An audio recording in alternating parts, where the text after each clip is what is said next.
Hello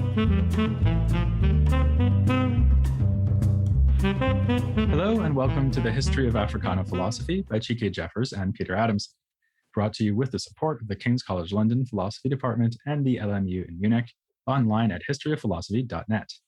Today's episode will be an interview about Frantz Fanon with Lewis Gordon, who is Professor of Philosophy at the University of Connecticut.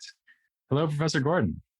Hello, Professor so Scott Adamson. I don't know what the Zoom shows my middle name. Yeah, I know. Hey, my middle name's Ricardo. I think you win there, but I won't tell my parents that. So we're going to be talking about Frantz Fanon, who's a figure you've written about a lot. And we've already covered him in a couple of episodes. So the audience should have a pretty good idea of who he is or was. But just to remind them, can you give us a very quick sketch of his career and his major works? Sure. Frantz Fanon was one of the great revolutionary psychiatrists and philosophers of the 20th century. He was born on the island of Martinique in 1925, and he died in Bethesda, Maryland on December 6th, 1961, between 5 and 5:30 p.m. Frantz Fanon is one of these majestic, heroic characters, but what the others may have spoken about him already. So the short version is he was not only part of the Algerian Revolution and also quite a number of independence movements on the African continent, but also his books are classic works in philosophy, psychiatry, social thought, political thought, etc. His first published book, Black Skin, White Mask, is celebrating his 70th anniversary this year, 2022. It was published, as we know, that means 1952, and his final book was published in 1961. It was Le Damné de la Terre. Most people know it as The Wretched of the Earth, but I prefer to call it The Damned of the Earth for a variety of reasons. He also published a book called Year 5 of the Algerian Revolution, which is available in English as Sociology of a Revolution. And his collection of essays were put together by his widow, Joseph de Blay, under the title Toward the African Revolution. And Year 5 of the Algerian Revolution is also available as A Dying Colonialism. But in addition to A Dying Colonialism, there's also a wonderful collection of his psychiatric writings, plays, and other materials under the title Alienation Freedom. So right now, there's quite a bit out there about Fanon, and there's also still a set of letters and other things available. But that's the short version for people to know about him. One thing people should also know about Fanon is just influenced so many across the globe. And when I say so many, I mean not only in terms of radical revolutionary intellectuals. Among those who would look at his work in a very important critical way included conservatives such as Robert Nisbet in his excellent volume, The Social Philosophers. And this is a crucial thing to understand because it means the quality of his thought was such that addressing it, whether you dislike it or love it, is always productive. Great, thank you. Yes, he's clearly one of the pivotal figures of 20th century philosophy, and not just philosophy, as you said, also in other fields as well. Maybe we can start to talk about him by thinking about how he grows out of earlier Africana thought. How is he responding to, for example, the Negritude movements or other currents in the global Africana philosophical world? Well, the thing with Fanon to bear in mind is he was first and foremost a humanist. But Fanon was also a person who took social reality very seriously. So whenever he would talk about Black thought or Africana thought, it was always first and fundamentally about Black people or African diasporic people as human beings.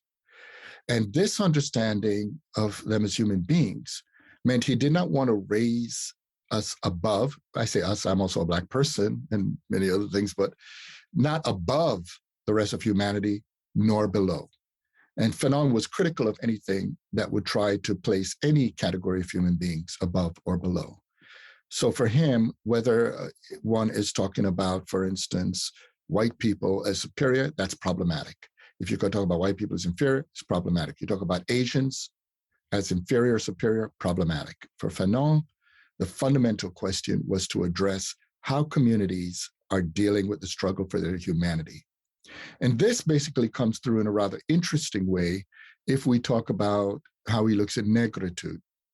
Because as we know, Negritude really came out of movements by Black communist writers in France in the late 30s.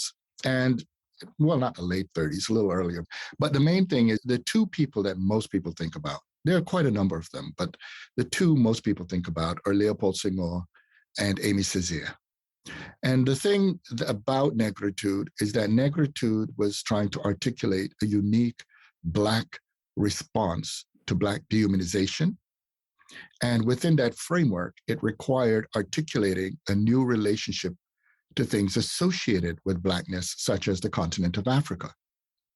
Now, Negritude is often misunderstood precisely because there is an extent to which a form of Manichaeanism or just reductive Black and whiteness is imposed upon it. But the Negritude writers weren't exactly that way. If you look at someone like Leopold Senghor, his argument was actually being critical of people like Arthur de Gobineau in the 19th century, known as the father of Euromodern racism, though pretty much there are a whole bunch of people who built Euromodern racism. But basically, what Gobineau argued was that emotion was Negro or nègre, as they would say in French, and reason and rationality was Greek or white. And unfortunately, Senghor was misunderstood in terms of how he responded to that. Because what Senghor actually argued is that there's no such thing as a human being that's pure rationality or pure emotion. That human beings are actually the intersection, the convergence, or the manifestation of affective and reflective rational life. So what Fanon basically, in his relationship to Negritude, struggled with was the misreadings of Negritude. He at first wanted Negritude to function as a redemptive narrative. And at first, he overinvested the idea of, the white man got no rhythm. So I'm Black. I got some rhythm, baby. Or he would write, white man got no soul. We Black folks got soul. In other words, all Manichaean opposition. But as he says in Peau Noire Masse Blanche, or Black Skin, White Mass, he realized that that was problematic because it ultimately is reactive. It's reactionary. Because in the end, it's enabling a reductive view of whiteness to set the conditions that you oppose for your own authenticity. Mm. What he began to realize is that was a fraud. And he says it. And in fact, he says it in a very powerful way in Peau Noire Masse Blanche, in Black Skin, White Mass, because at the end of the chapter where he reflected on this, he said he experienced being robbed of his last chance and began to weep. And it's very interesting. You don't find many philosophers talk about weeping, and especially revolutionary philosophers who are twice decorated war heroes. What he was trying to convey is that he realized a form of desperation, but weeping was also a form of catharsis. Because as we know, often when we cry, particularly in therapy, or if we're struggling with a profound loss, we find ourselves after tears being able to straighten ourselves up, look out and face reality. And what Fanon basically began to face as reality is that one has to deal with the responsibility of living beyond essentialistic reductionism of what we are. He does come back to Negritude later on, because the text I'm talking about is 1952 and written in 1951. He returns to it in 1959 in Langsang, in year 5 of the Algerian Revolution. And he says something intriguing there. And he says this part also in Black Skin, White Mass. He says it was the white who created the Negro. And that is true, because there was no reason for people in Africa to call themselves Negroes. There was no reason for the enslaved people brought over to call themselves Negroes. There was no reason also for the many people who were called N-words. A lot of people don't realize that in the high period of 19th century British colonialism, that there were a lot of people the N-word referred to, not only Africans. It referred to indigenous people of North America and South America. It referred to the people in the Indus Valley, the East Indian populations. It referred to the indigenous peoples of Australia. And again, none of those people had any reason to call themselves Black or Negro or any of that, right? If you're in Australia, you could be Koori. If you're in New Zealand, you could be Maori. You could be Tamil or, within the Varnas, which is because of Portuguese called caste system. You could be called anything, from Brahmin to Shudra, all the way through to the different groups. So Fanon pointed out, although it was the white who created the Negro, he added this interesting observation, but it was the Negro who created Negritude. Right. Namely And Senghor and Césaire. And Damas, and there are quite a few of the others, all the way through, even to, if we think of Brazilian forms of Negritude, from Nascimento all the way through. There are many others who have. But here's the crucial thing. His point here is that it is a form of semiological or epistemological or just simply knowledge agency. It is important, even if you formulate how you are going to take on how you're defined. It doesn't have to be perfect, because human beings don't create perfect things. We create human things which can always be improved. And this was his way of saying, although he was critical of Negritude in his earlier thought, what he understood at this point is that it was a profound act of agency, and you can build on that. And what would make it a more human activity is for it to be open to metacritique, for the practitioners to be able to be critical of what they're producing and to communicate with each other and the rest of the world in a spirit of critical, spirited, respectful dialogue and intellectual reflection. Can I go back to something that you said as part of that answer, which is the rejection of essentialism? Because I think sometimes Fanon gives the impression that he's gone completely the other direction, and that he's a kind of skeptic about race or blackness, and maybe sees it as something like false consciousness. So, for example, in this book you were talking about, Black Skin, White Masks, one of the things he says is the black man is not no more than the white man.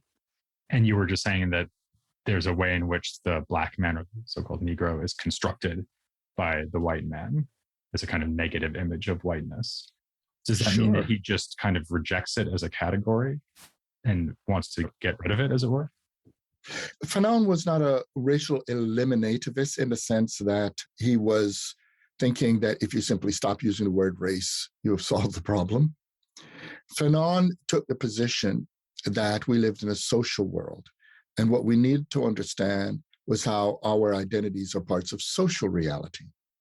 And this is very important because he says, for instance, in Black Skin, White Mask, that we must remember that society, unlike biochemical processes, require human actions to change and to come into being.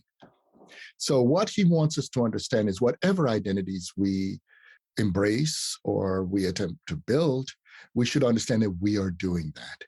And so what he means when he says the black is not no more than the white, what he means is it's not ontological. It is not an absolute reality. It's not there in the way we would think of heat and matter, or the way we think of H2O. But it is real in the sense of social real. But we have to understand that the socially real is about meaning. And just as we understand that our meaning can change over the years, you can produce blackness as negative, but you could also transform the negative into something positive. For instance, the way he talked about negritude. You can have blackness as an agent of history. And in that regard, we can understand that the black as an agent of history, and this is something I use in my own writing as well, when he looks at the essentialized reductive view of black, it's a lowercase b. But the uppercase b is an agent of history, is an actor. And this is crucial because if you treat black as ontological, then there's nowhere to go. That's just what it is. Just given by nature, so to speak. Yeah. Whereas, and so the thought would be that if blackness is socially constructed, that doesn't mean it's not real. It's just real in a different way than something like hydrogen. Correct. But it's also real in a way that is a political responsible real. It means what its future will be and how it's lived today depends on us. Yeah, it's malleable, so to speak. Correct. Let's actually turn to something else you mentioned before, which is the role of psychiatry and psychoanalysis in his work. So here we have like two very big fields that are intersecting in Fanon in a way that I think is pretty unfamiliar for many readers. So there's not too many philosophers who are practicing psychiatrists.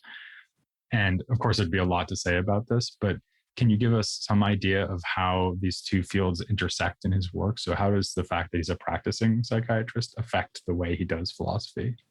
One of the things to remember is Fanon actually studied philosophy with Merleau-Ponty, and he studied psychiatry in two stages. The first stage was to get his medical degree, and that was with psychophysiologists who were very reductive. In fact, he had originally written Pas Noir Mas Blanc, Black Sea White Mass, as his doctoral dissertation, and they rejected it because they were psychophysiologists. They wanted things to be very reductive. 2 weeks later, he submitted another dissertation. It was on Friedreich's ataxia. 2 weeks, 2 weeks. So all you doctoral students out there, that's the bar that you have to measure up to if you want to compete with Fanon. Well, one of the things I always remind people of is actually throughout his medical studies, he was actually keeping data on people suffering from that illness.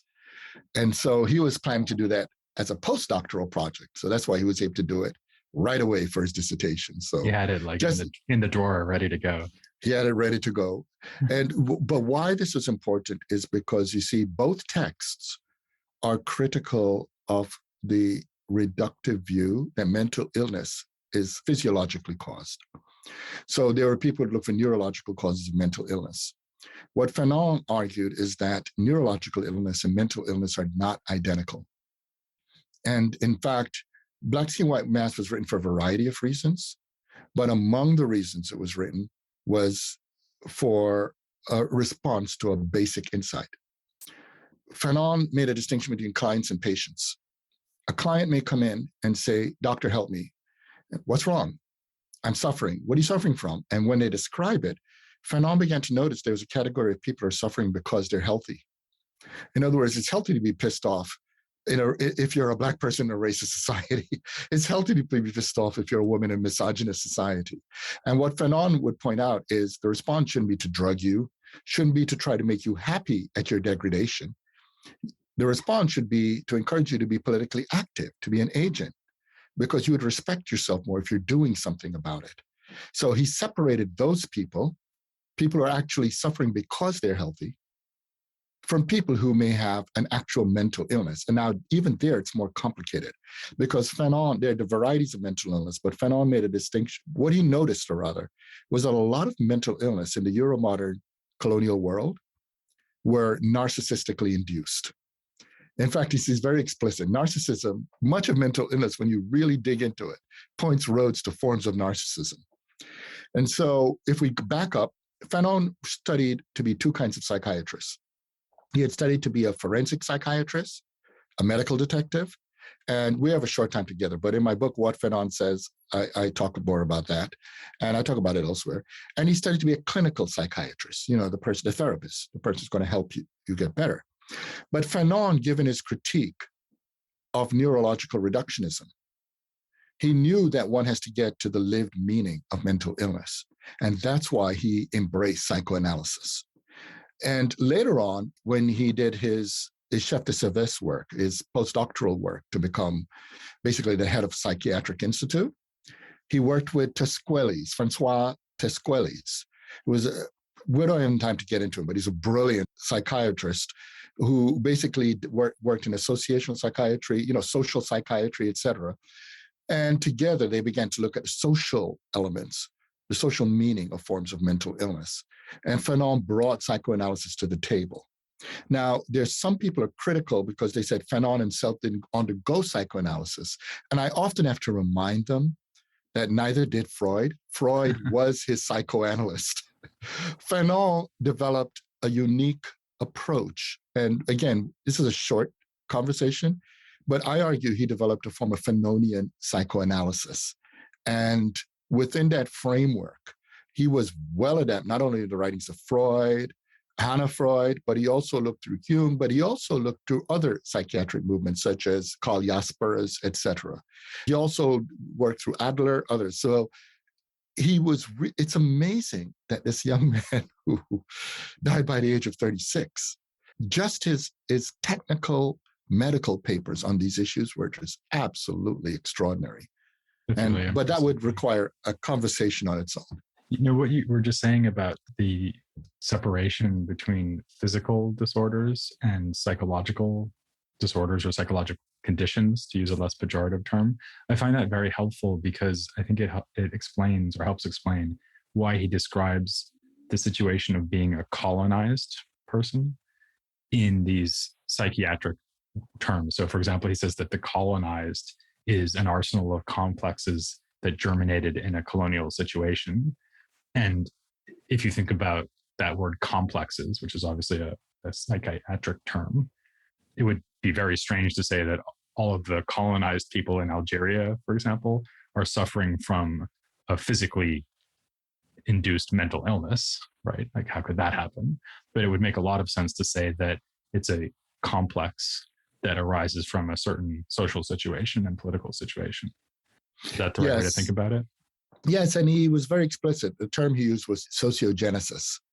He saw quite a number of the aberrations of racism and, dehumanizing practices under colonialism as sociogenetic. In other words, they're socially caused. One thing to bear in mind as well, and this is where Fanon's existentialism comes in. Fanon doesn't take the position of a kind of crass imposed structuralism. He took the position of a kind of relational lived structuralism. Now, what is the difference? The crass version is the American structuralism, which basically says, this is your language, this is the only way you could think. This is your culture, this is what you think. That's crass. The more existential structuralism says that meaning is produced through your communicative practices with other human beings and languages, etc., and that the decisions you make within those relations can put you in many directions. As a consequence, there is no such thing as complete colonization. There's no such thing as a complete colonizer. The kind of completeness notions, the absolutist stuff, no.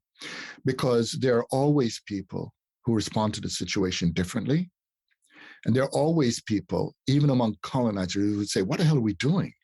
Are you out of your mind? This is a human being. And so Fanon took that very seriously. What Fanon also did, and this is where he becomes very philosophical, he took the position that there was a form of colonization of knowledge and science that aimed to ontologize or to make absolute the human scientific claims. Now, what this means in ordinary language is that if you took the context of colonialism or mass murder or genocide or ongoing inequalities out of the equation, you would not be able to explain why a person is suffering. It would seem like something's wrong with that person. But if you were to bring those elements in, you would find you've reached the limits of that science's ability to describe the situation on its own. And in fact, the book Black Skin, White Mask, every chapter is a chapter of failure. But it's not just failure of an individual. It's failure of a certain philosophical or scientific claim. And it fails because it wants to be able to talk about reality without actually looking at reality in its richness, namely social reality. And all these factors are kind of coming together to create what it means to be colonized. Correct. And a short example of this in psychoanalysis is that some readers fail to see that he's giving a critique of Lacanian psychoanalysis. Lacanian psychoanalysis says language becomes the authoritative schema of males. And so males become males through offering legitimacy to females with their language. And the language here could take the form of words like, I love you. But what racism and colonialism do, especially in interracial settings, is to make a white man who says the words, I love you to a Black woman, become, if that woman buys into the system, no, I don't like Black people. So if I love you, you must not really be a Black person. Mm-hmm. Right? So I'm loving you as a whiteness, giving you legitimacy. Similarly, if it's a Black male, he's supposed to say, I'm a male. If I love a white female, I got my words. But suddenly, what happens, and Fanon does this in the book, he examines how a Black male in the book dumps this white female and gets the white male brother first to write him a letter that basically tells him he's not like other blacks. So in effect, in that female example and the male example, what Fanon is saying is you cannot account for that in purely Lacanian terms. It means you have to say, wait a minute, both that black woman, well, in this case, they were mixed, but this black woman and this black man are looking for their legitimacy through not words of love, but words of whiteness. And you could only make sense of that if you understand how Euro-modern colonialism constructed whiteness as the source of legitimacy in the society. Can we talk about another sort of notorious feature of Fanon's thought now, which is violence as a response to the colonialized situation? And this is something that always comes up when people talk about Fanon. So some people, I think maybe even the thing they most associate with Fanon is they think of him as a kind of apologist for violence and critique him on that basis. So I'm wondering what you would say to people who read Fanon in that way. I mean, obviously it's a kind of reductive way to read Fanon, given everything you've already said, but what role do you think violence plays in his thought? Okay, very quickly, Fanon hated violence. In a nutshell, he detested violence so much that he even suffered trauma as a medical student conducting autopsies because he could not separate the person from the cadaver. Okay, that's how much he detested violence. But here's the problem.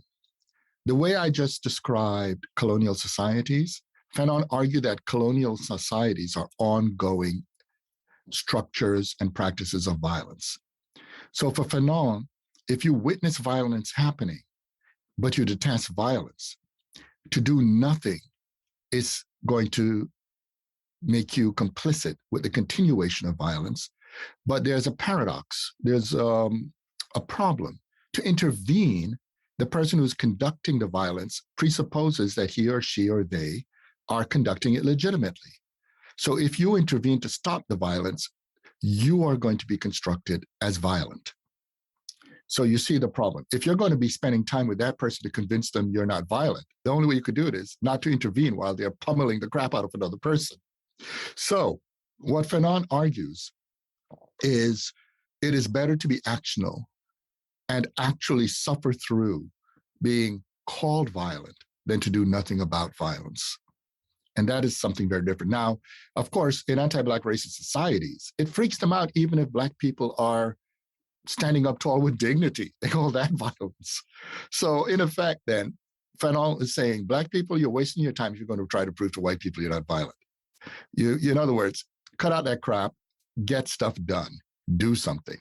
Because from a settler's point of view, and this is not just about Black people, if you think about indigenous peoples, from the settler's point of view, their settlement is legitimate.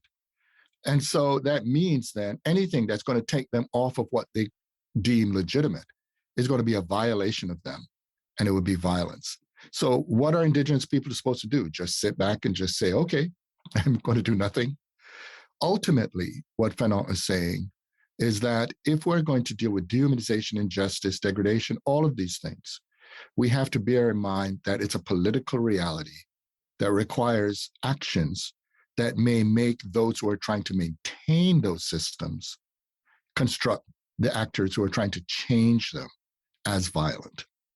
It actually goes together with a lot of what you've already said in our conversation, that just like Blackness, for example, or what it means to be colonized, you need to understand the nature of violence as something that's embedded within a social context that construes certain things to be violent and other things not.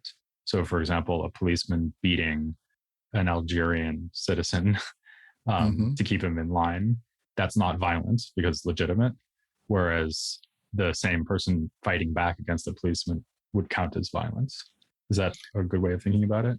Sure. There are just so many examples of this.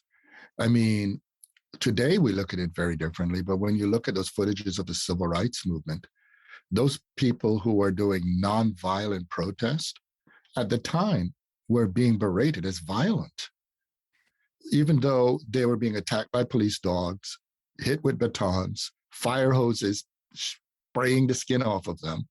They were being called violent. Then you look at another thing. You look at South Africa.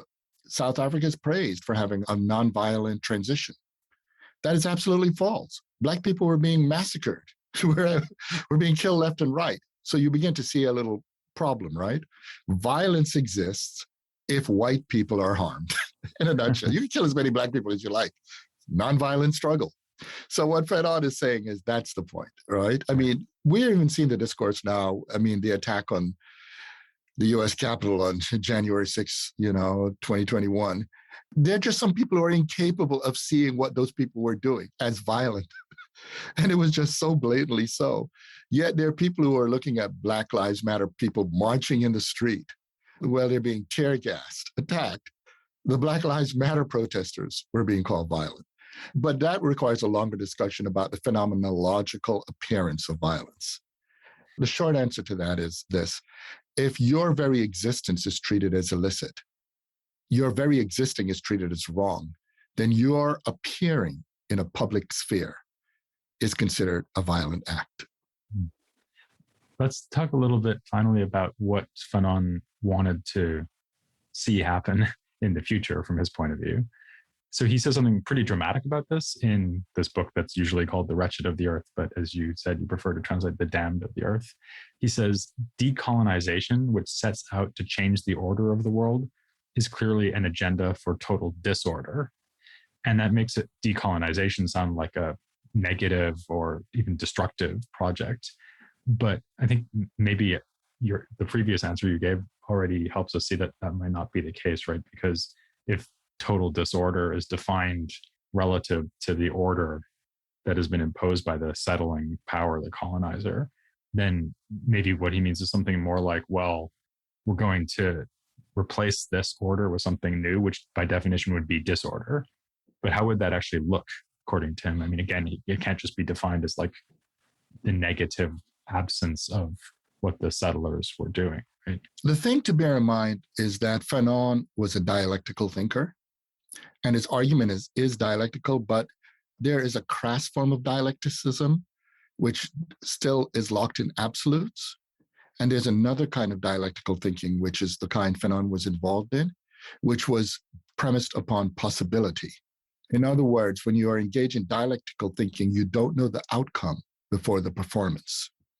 The problem with colonialism is that colonialism imposes upon the human world non-dialectical relations. In other words, it imposes the logic of contraries.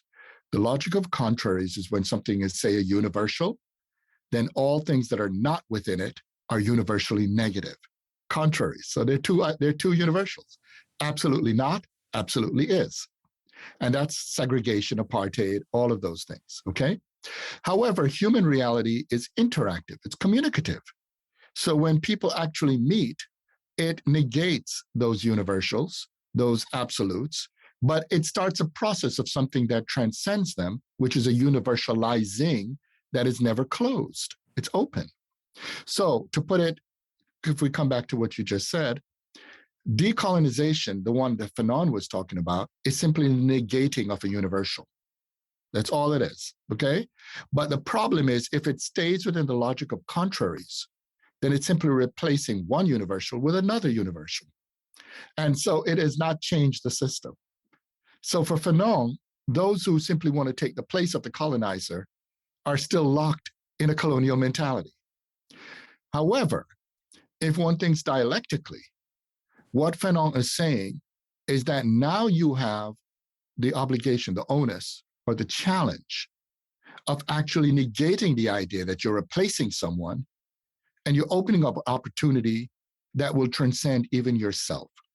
And that's why in Le Dernier de la Terre, The Damned of the Earth, Fanon argues that the problem with many of the people who fight for independence is they just replace colonizers and keep the system intact. And that's why the subsequent generations have to negate them. And so if one goes for something different and think creatively, then you have a society that is beginning to build new forms of meaning. We don't have to stick with the old models of how states are structured, or the old models of how we think of power, or the old models of how we think of everything from voting to music to how we are going to think of the economy. We can be open creatively to listening to each other. And he was a radical Democrat, by the way. He believed in radical democracy. And this means that if we can learn from each other, almost like the way jazz musicians listen to each other when they perform, we can build a society that's the equivalent of really, really great music. Yeah, you don't get rid of oppression by just becoming the oppressor and replacing the old oppressor. Right. Correct. So, as you said at the beginning, he died already in 1961 and he was only 36 years old. So, he didn't get any chance really to see the impact of his own works. What do you think that at least the short-term impact of Fanon was? I mean, you already said something earlier about how influential he's been across a very wide spectrum of thinkers. But how did things work, like just in the 60s, let's say? What was the sort of immediate reaction to Fanon's thought, and how did it actually impact the process of decolonization in Africa and elsewhere?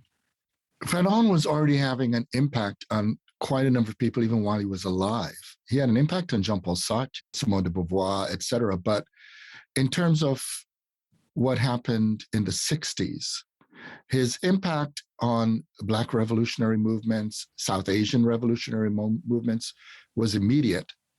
There were people who began to think through this complicated question of trying to build something different. Now, there were also those who hated him in the global South because there were those who were reductive Marxists. For them, there was a singular way to fight for communism or socialism. And because Fanon actually argued that it was an open story, not a closed one, that meant he was willing to work with people who would be called the lumpen proletariat or the people or the peasantry. He wasn't dealing with a neat formula of you got to be an urban industrial working class and then you fight a revolution. For him, the Haitian Revolution was a revolution because in the end, it not only transformed the question of the humanity of the people in Haiti at the time, but it also began to raise the question of thinking beyond the French Revolution about how to think about freedom. So for Fanon, his impact, you could see it in books written by people like Renata Zahar. You could even see the reaction to him by people like Hannah Arendt, that he was already part of a robust political theoretical debate. But that debate took many stages. And in my writings, I argue that there are 6 stages, but that would take a while to go through. The initial stage is just reaction to him. Another stage is how he's read. Some people want to say what he is. Is he a political theorist? Is he a philosopher? Is he a what? Then there's another stage in which certain people began to look through and try to create this area of post-colonial studies, et cetera. And then there's another stage where people begin to say, you know what? If he's a real contributor to thought, then let's stop talking so much about his biography and try to see how his ideas work or don't. And this is where there are people who are building thought where you'll bring in Fanon the way you would bring in, whether it's Hegel, Marx, or whether it's going to be Siri Aurobindo or Nishitani or Plato or Aristotle, whoever, you know what I mean? Saint Augustine, Rousseau, Simone de Beauvoir. You just bring in the ideas. And then there's a new stage. Right now, there is full-fledged Fanon studies. There are people who study Fanon, right? Specialize in Fanon, yeah. They specialize in it. But for Fanon himself, there are 2 things I think he would react to the present. A lot of the things that he thought that were just very negative, he hoped he was wrong. And it's hard for people to understand that. But he loved humanity so much that his negative diagnoses, he would prefer to have been wrong. He would have loved us laughing at him and saying he was wrong. So he would be very disappointed the extent to which he was right. I was going to say, I don't think he would now conclude that he was wrong. Correct. He would be very disappointed. However, I think Fanon would actually also be very happy at the fact that there are all kinds of human beings taking agency over their possibility. I don't think Fanon would be against the rise of trans communities. I don't think Fanon would be against the transformations of how women discourses, different forms of First Nation and Indigenous discourses are there.